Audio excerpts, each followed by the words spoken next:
قيل قزوي حديث پیغمبر دي صلى الله عليه وسلم لهزوا أد الأمانة إلى من ائتمنك ولا تخن من خانك.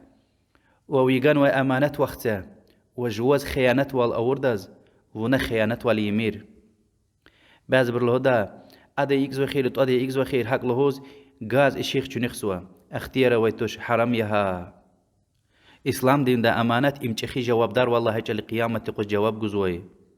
وهاك أن يريد لان چخي أمانة يا دين ساق جان جوان خزان ناموس هارسا چخي دان ولي قلي خلق أمانة يا خرين چخي دا خرين أهلي أمانة يا قولين چخي دا ولي قلي خزان أمانة يا اتيما وشيلا يولداش دين ولي قلي إيلار أمانة يا چخي استخدين ولي قلي غوشي وخارست خيار أمانة يا حديث تايوال أمانة خيانة والو جهنم دي تخوز بيد الله دي وشي سلامت رأي.